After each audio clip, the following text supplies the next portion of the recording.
Well, hello everybody, and welcome to take two of the November forecast. I recorded nearly the whole month and realized my mic wasn't on, so here we go again. But we have to do quite a month coming up, and I'm doing it nice and early because I'm going to Kauai tomorrow. And as I mentioned in the recording that didn't take, it's really interesting that I am going to Kauai under a Venus retrograde in Scorpio, because in 1986 I was a young nanny and I got offered a job in Kauai, and I turned it down for many reasons, because mainly because they were offering me $50 a week and had 5 kids and wanted me to do housework and ironing too, and pay my own airfare to Kauai and back again. So I would never have been able to leave the island, I figured. But anyway, but I've always wondered, I don't really have regrets, but I have wondered what was there for me. And here I am in a Venus retrograde in Scorpio again, going back to see what Kauai is all about. How many years? 96, 32 years later. Whoa. Oh, that makes me feel old. But anyway, there's my Venus retrograde story for the day. And let's get on with this forecast and get it done. Okay. So I've got my list here. I'm pretty much going to rattle through it and give you the really big dates and things. Okay. I'm not going to go through every one of these because it's got minor aspects and things. I'm going to go through the bigger things. But here we're on November the 1st. We have this, so we have Jupiter here in Scorpio, and we have Chiron here in Pisces, and Pallas Athena. They're all making this thing aspect here at 28 degrees.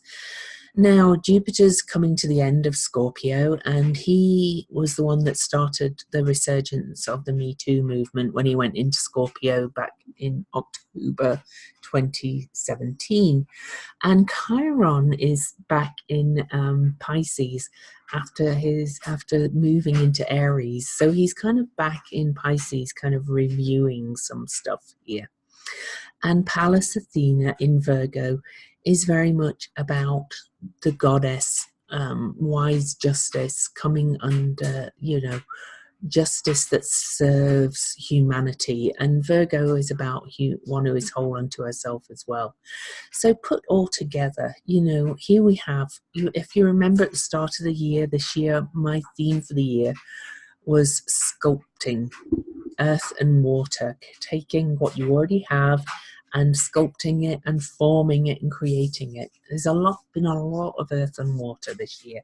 And here we have a beautiful healing aspect, bringing the goddess in to heal some of this pain that's been happening, and to bring real agape love in, and bring in kind of this service, practical, mystical energy, and bring it in to heal some of this abuse that's come to the surface, so that we start this month with this lovely thing. And if you also notice, if we take that exact aspect that I just looked at, there's also the fourth corner of this is Sedna in Taurus.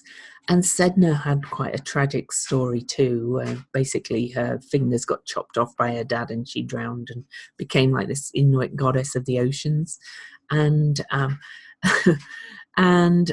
she has the ability, she rules the harvest of the oceans. But here she is in Taurus, in saying, we need to bring forgiveness and healing as well. And all these four form this mystic rectangle, which starts this month off, which is a lovely way to start the month off. So we've got a tremendously disruptive month, but yeah, okay. But a lot of healing in there as well. Okay, so then I'm going to move to November the 5th. We get quite a nice little slow start to the month, which you might be glad of when you get to this bit. things start to really shift. Pallas Athena moves into Libra. Now that's a good thing too. She's moving in, and she starts to aspect the nodes immediately. Okay, and Pallas Athena has a big association to my mind with Libra, because Venus rules Libra. And if you look at their symbols, there's Venus with the circular top on the cross, and here's kind of Venus squared off, Venus with sharp edges, if you like. I like to think of Pallas like that. She's very much the kind of just social justice warrior. She also is a patron of the arts and things like that. So Venus and Pallas have very big similarities, except that Pallas was more warrior Venus. And this kind of reminds me of the morning star, evening star kind of thing about Venus's cycle, where the morning star is more the warrior Venus, and the evening star is the more receptive, kind of gentle Venus. And so here we have Pallas at the start of Libra, Venus at the end of Libra, really kind of bringing the two of them in together. I kind of like that for the month as well. That's a really nice one. Talking of Venus, the next day, Venus conjuncts Ceres there in Libra. And, you know, there's an awful lot of energy underlying this month of this agape love, this forgiveness and compassion, and really the true Christ consciousness. If you also see on this conjunction, these two are actually at the point of a finger of fate or God, a yod. So Chiron is the true Christ consciousness in Pisces, and by that I mean what the true message of the Christ means, whether you believe in Jesus lived or not, it doesn't matter. The true energy that Christ represents, is peace, love, compassion, forgiveness, all that kind of stuff. And especially in Pisces, which is the collective unconscious. So he's pointing at that. And then we also have that Sedna in Taurus. And, you know, Sedna's kind of an interesting thing, because she's like, if you don't kind of look after me, I will make you suffer. But she does it in a way that she can bring healing to our oceans, okay? And in Taurus, she can bring healing to the natural world. So all this is pointing at the goddess. The goddess is just coming up and up and up in strength. And that doesn't mean she's going to take over. She's taking her rightful place, all right? So we've got all that kind of energy coming on. But also on the 6th, and I'm just going to go back a couple of hours so we can see this.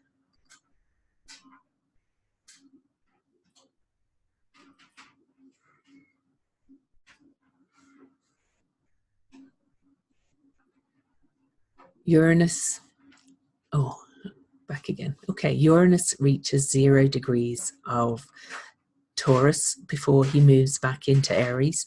The moon, and he's been, you know, he's going to spend 7 years in Taurus. He's had one little go back in. Now he's going to revisit Aries until March. But before he does, he squares off to the nodes, who are at the 0-0 mark of Aquarius and Leo, where they've spent the last 18 months. So we are at this pivot point, and the 0 is always a critical degree. Uranus is rebellion and revolution and shaking things up and shocks and surprises. He's the lord of lightning bolts. This T-square to the nodes is on the midterm elections in the USA. I think there's going to be some huge, huge shocks. And then as the day goes on, the nodes shift. So you see, we start the morning with them in where they've been for 18 months, and then suddenly they shift. And this is an interesting line that they're going into Cancer and Capricorn, because we're in a Cancer country here in the USA. And the USA is heading towards its Pluto return because it has Pluto in Capricorn.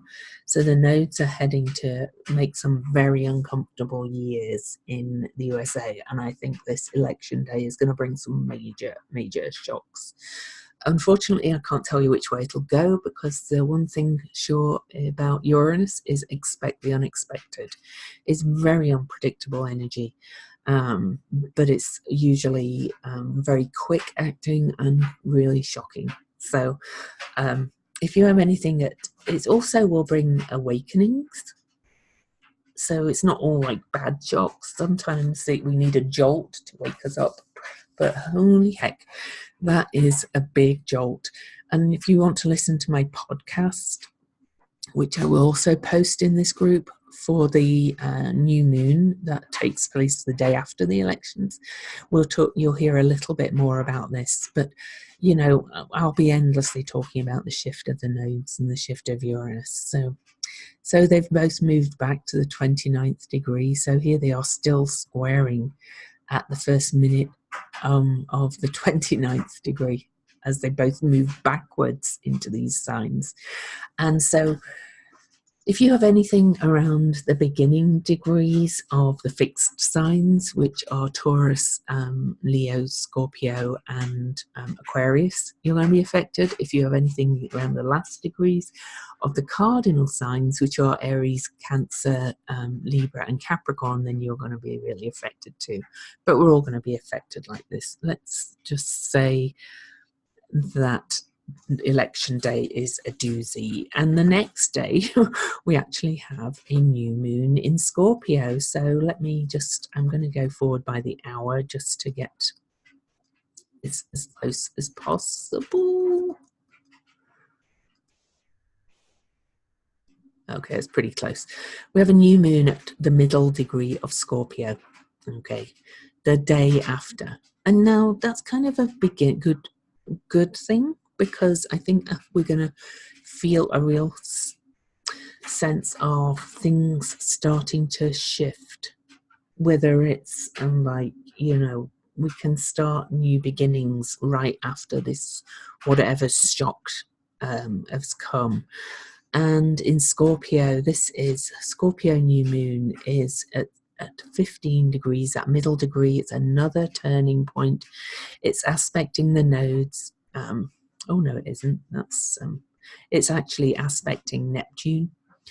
So I think my feeling is that we're all going to be shocked into the awareness that we really need to have this spiritual revolution and start being kinder to each other, and start the node shift as well.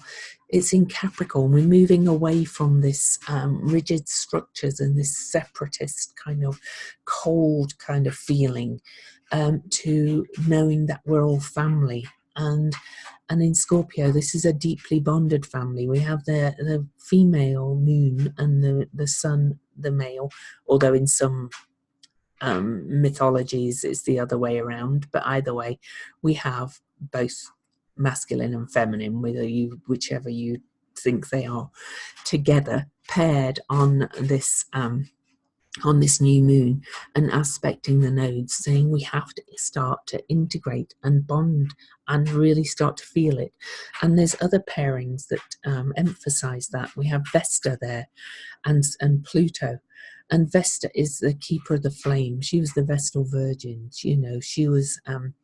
She keeps the home fire burning, and she is forgiveness and unconditional love. And Pluto gets a bad rap. Pluto is he's a great transformer, and he transforms what needs to be transformed. He digs up the shit. So he's bringing change and transmutation, and he rules the new moon in Scorpio, because Pluto rules out. So we have the pairing there of kind of the masculine, feminine too. Over here we have, on the new moon as well, we have Mars and Lilith. And Lilith was the first wife of Adam. And you could say Mars is Adam, really, because the first man. Okay, so we have those two paired up together as well.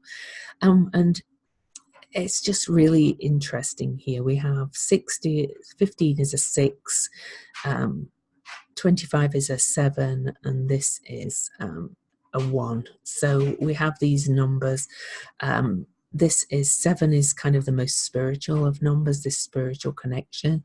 This is creation over in the new moon, and this is new beginnings. Okay, here in that sign of our institutions and our rules. So these pairings make it very interesting. We also have Uranus and Eris over there still squaring the nodes.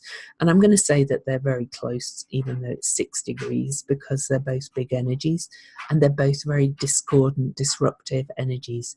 Things are going to get a real big shake up around this this election date, and it's going to have reverberations everywhere. To personal level, you may have some shake-ups in your own life, some surprises.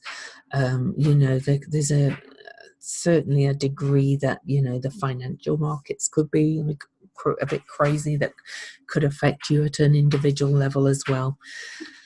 But it's all kind of wow. So okay, and at the same day, actually, if you notice, we've got Jupiter in Scorpio, also aspecting these nodes that have just moved. And Jupiter's spending his last days in, or his last day even, in Scorpio for 13 months, where he's been dredging up all these Me Too stories for all this time. And he's going to move into Sagittarius, but his last blast is also aspecting the nodes. So there could even be some big sexual abuse scandal or something that comes out over the election. There's going to be some big surprises, that's for sure. And it's going to impact all of us and globally, not just here in the US. Okay. Woo. That 6th and 7th is crazy, can I just tell you? So vote early and stay out the way. Oh. The next day, Jupiter enters Sagittarius. Oh, hallelujah. Jupiter loves Sagittarius because he rules the sign. Things will start to feel expansive. We'll start to feel like we can move on. We'll start to feel like we can, the truth has been revealed. Now we can start to live the truth and expand on the truth and point our arrows into the future and move forward. It's very fiery, it's very expansive, and Jupiter really is very like Chiron. He's a very centaur figure, and he's a higher learning, higher truths, natural law. I love, of course, I'm Sagittarius. I love Jupiter in Sagittarius. My own Jupiter's in Sagittarius. This will be the first time in 12 years that he's been in there. So we're aware 2018. So what happened in 2006 that expanded in your life? Where did you expand? We actually applied for the visas to emigrate to Australia and expand our horizons travel-wise. I'm certainly not looking to do that again.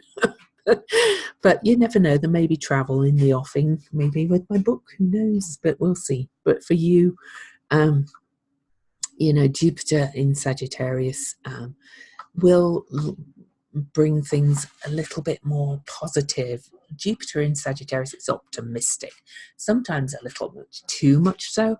You know, it kind of ignores the detail and just like goes, yay, let's go, let's gallop forward.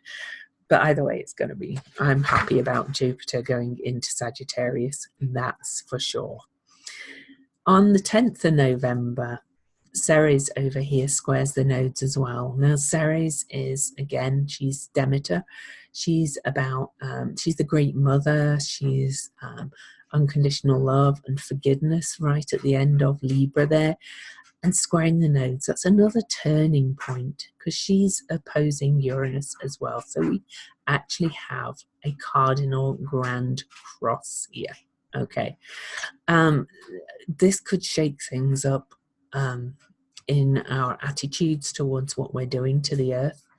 encourage us to stop thinking about ourselves only and move towards that bigger, we're all one big family. Okay, but there's also the downside of it. It could move to overprotectionism, but I like to look at the positive, so let's do that. So later on the 11th, I'm actually going to get, on the 11th, Ceres actually will move into Scorpio. So we start to get more of the Scorpio vibe back again, just after we kind of lost it. Okay. Oh, where is she? There she is. Ceres has moved into Scorpio. As Venus reaches, she's at her station degree. So Ceres is sort of kind of leading the way for Venus to move back into Scorpio after she stations direct and moves through her shadow, post-retrograde shadow period, and retraces her steps back into Scorpio. So Ceres, if you like, is going to be helping us to work on some of the issues that the Venus retrograde may have brought up, and move to this place of grace and forgiveness. Okay. So on the November the 15th, Mars moves into Pisces. Now, Mars doesn't love being in Pisces, because if you think about it, Mars is our will, our drive, and Pisces is the cosmic soup and very flowy and very kind of creative, and it's the muse and the mystery. But Mars in there, in Pisces, will kind of,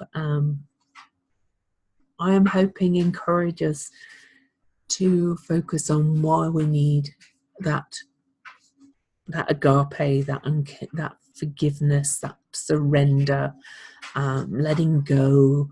You know, we've had a lot of painful stuff brought up over the last few months for many of us, particularly around the Me Too movement, and there's been a lot of angst about it and pain, and we've got to move to a place of forgiveness and letting go at some point to be able to move forward. And I will talk more about Mars in a minute, because Mars aspects Jupiter, but they've got a couple of things to happen before that. On the 16th of November, Venus stations direct, so we end her journey into the underworld, and she starts to move forward to emerge as the morning star again, the warrior Venus. And as she does, she will kind of fight for the lesson she learned during this retrograde that we're right in as I speak here on October the 21st. Okay. The next day, the 17th of November, though, Mercury stations retrograde. So Mercury retrograde, I always think, is no big deal. It's a period of review and reflection. In Sagittarius, it's a review and reflection around faith and higher natural law, and where we're seeing the bigger picture. It's like going, you can review your goals, you can review your higher learning, where you need to find out more information and things. Yes, there'll be technical glitches and things, but honestly, it's overhyped, Mercury retrograde. It's all the words: redo, renew, reflect, review, all of those things. Okay. And on the 20th of November, we have Mars over there. Oh, I'm actually going to go back a bit so they're at least at the same degree. So Mars over there in Pisces, and he's moving at a fair clip, because if you remember earlier this year, we had that Mars retrograde going from Aquarius into Capricorn. Now he's moving at full speed. So he's already moved 2 degrees, almost 3 degrees into Pisces. But he's going to square off to Jupiter in Sagittarius. Now, of course, Jupiter rules Sagittarius. Mars is uncomfortable in Pisces, but both Pisces and Sagittarius are about faith and belief. Sagittarius is kind of more the studied belief, you've read all the text and things like that, and Pisces is more just like the trust and in the unseen kind of faith. And these two squaring off, it's kind of fiery. You may have some kind of experience that kind of shifts your faith and belief. Or you may end up studying something or feeling the drive to study something around faith and belief. But it's a square, Oh, and look at this while this is not the aspect I was going to talk about, but look at this kite happening at this same time, or building. It's about to exact. And that's from Vesta over here, and Lilith and the South Node. Okay, all together. And this watery grand trine. So we've got a lot of emotion here, and then a lot of focus on this release area here of the South Node. And I think it's more about releasing the patriarchal rules and moving towards we're that big family kind of thing. So, sorry, I got distracted by that one. 20th of November too, we have Saturn over here squaring Pallas. And, Saturn is the rules again in Capricorn, and Pallas is in, he rules Capricorn, and you could say Pallas rules Libra. So again, it's like kind of the new rules infiltrating the old rules. We are really shifting at a great clip.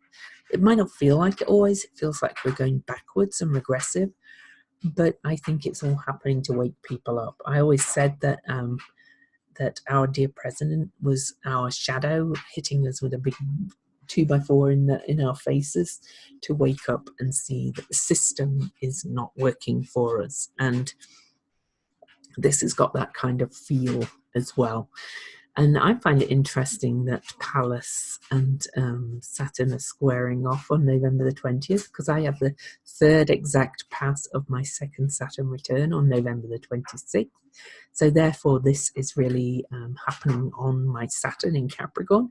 And, and so much I could say about that. But yeah, it's awesome. The 22nd of November, 2 more days, the Sun joins Jupiter in Sagittarius, and we really get to kind of party season. Because, Sagittarius likes to have fun and likes to kind of be expansive, and all this is happening on my Mercury, and it's just as my book's published, because that's on November the 13th. So that square's happening as my book gets published. All this is happening.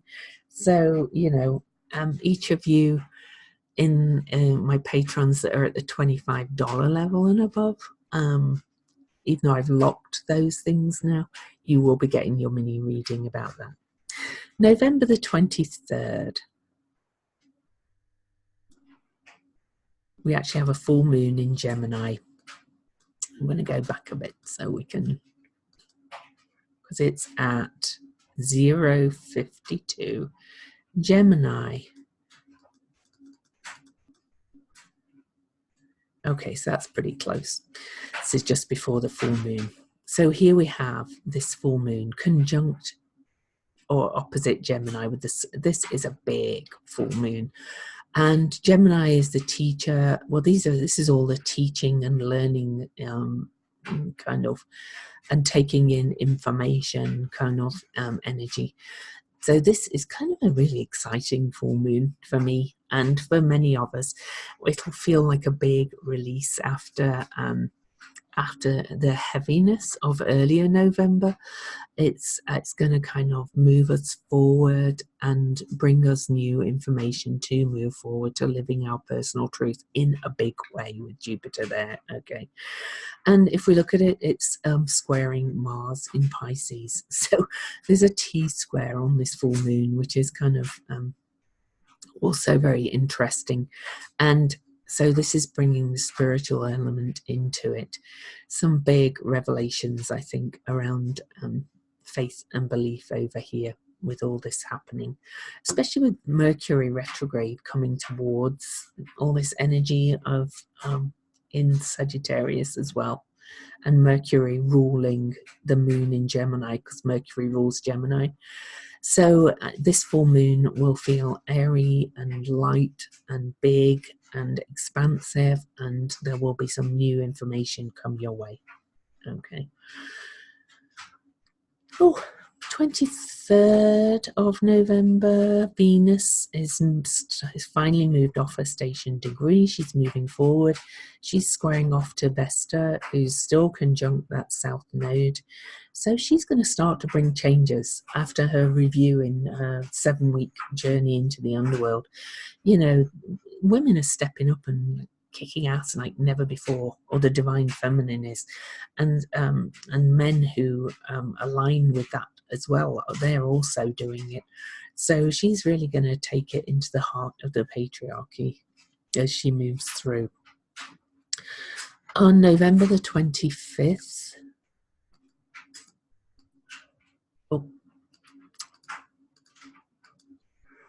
November the 25th, Neptune stations direct at 13 degrees and 41 minutes of Pisces, and that's after about 5-month retrograde. That day is likely to be quite confusing, okay, because Neptune stations are often very foggy. So the days around the 25th of November know that you might be in a little bit of fog. Not be able to really kind of think clearly, see clearly, it's no biggie. It happens twice a year, Neptune stations, but the days around it, people drive like idiots because then they can't think straight or see straight or feel straight. They can be quite emotional times as well, where, just floods of emotions come and you almost don't know where they're coming from.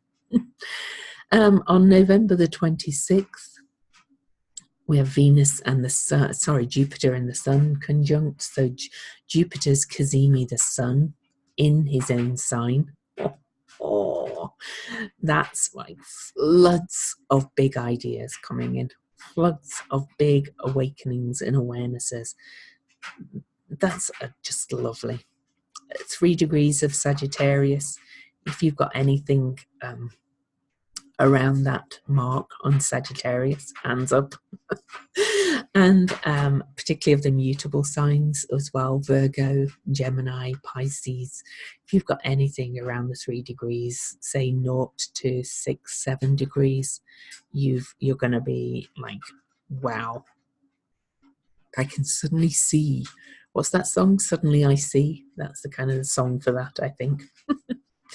On the same day, Mercury over there retrograde squares off to Mars, so that kind of, and they're pretty close really, so it kind of emphasizes this kind of big flood of awareness probably from the ethers, if you like.